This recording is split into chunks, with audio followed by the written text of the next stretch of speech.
दागिने पाठी माझ्या चॅनलमध्ये स्वागत आहे. सर्वांना नमस्कार, आशीर्वाद. बघा मी आता हे साबुदाण्याचे पै पापड्या करणार आहे. बटाटा साबुदाण्याचे पापड. तर मी अर्धा किलो साबुदाणा सकाळी भिजू घातला 500 ग्रॅम. बघा मी 12 भिजू घातला. आता संध्याकाळची 9 वाजली. मऊ झाला मस्तपैकी.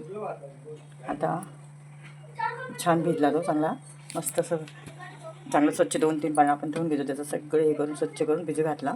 आता तर बघा एवढं पाणी खळखळ उकळलं. आता हे पाणी आपण ते साबुदाणा टाकणार आहे.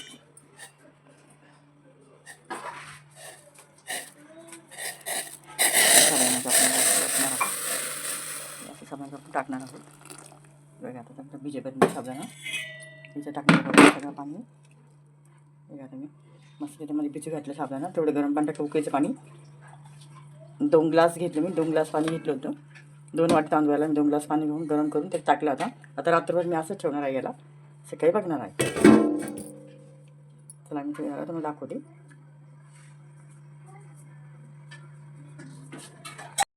हे बघा आता मी रात्री साबुदाणा भिजत घातला होता. त्यात गरम पाणी टाकून, त्यामुळे तो किती मऊ आणि लुसलुशी झाला. बघा छान झालेला आहे. बघा मस्तपैकी आता बघा पीठ झालं त्याचं. आणि 1 किलो बटाटे आहेत माझे चांगले आता मॅश करून घेतले. अर्धा किलो साबुदाणा, 1 किलो बटाटे. आता मस्त मिक्सरला काढून घेणार आहे. असे कसं साबुदाणा मऊ झाला तर जास्त आपल्याला कठीण पण होत नाही असं टाकायला मिक्सरमध्ये. बघा हे की मऊ झालं एकदम. अर्धा किलो साबुदाणा आहे तो. त्याला 1 किलो बटाटे मी घेतले आणि थोडे हिरवी मिरचीचं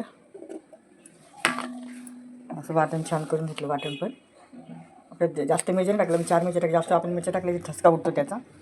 आता मस्त मी हे मिक्सरला काढून घेते, बारीक करते. नंतर आपण पाणी पण ठेवलं तापायला. आता मी मस्त मिक्सरला काढून घेते. कसं साबुदाणा असे पटकन होणारे झटपट होणारे पापड आहे तसे न सोपी पद्धत आहे. जास्त वेळ पण जात नाही. अर्धा तासात टाकून होतात ते. मस्तपैकी आता करून घेते मी. बघा आता मी असं मिक्सरला आपण असं काढून घेणार आहे. आता मिक्सरमध्ये मी साबुदाणा टाकला. साबुदाणा टाकल्यानंतर आधी साबुदाणा टाकायचा म्हणजे फिरत नाही. बटाटे पण टाकून घ्यायचे. दोन्ही बरोबर टाकलं तरच ते छान निघतं.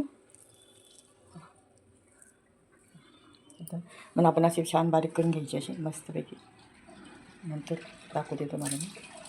एवढा भरून हा बटाट्याचा आणि साबुदाण्याचा चीक होता. एवढा भरून तेवढेच भरून मी आता पाणी टाकलं तापायला. मस्त जिरे हा तिखट मीठ हिरवी मिरची टाकली. आता मस्त त्याला उकळी द्यायची आपल्याला. उकळायला टाकायचे. बघा एवढं झालं छान असं दळून झालेलं आहे. मस्त आता जाताना 1 तास लागतो समजा. छान असे मध्यम उकळी होईपर्यंत आपण मध्यम उकळी आली का छान उकळी आली. उकळी आल्यानंतर आपण ते पीठ टाकणार आहोत. बघा एवढं झालं ते. अर्धा किलो साबुदाणा, 1 किलो बटाटे.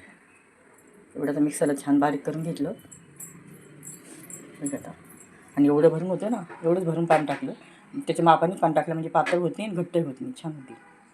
हे बघा आता मध्ये उकळी यायला लागली आहे. आता मी टाकून घेते. आता आपलं असं होतं आहे. तर मी टाकलं ते करायला. तर त्याला आपण असं पिठापासून हलवून घ्यायचं. जाडबोडाचंच पातेलं घ्यायचे, सगळ्यांना माहितीच आहे. बघा आता मी आपल्या आवडीप्रमाणे तिखट मीठ टाकायचं आहे.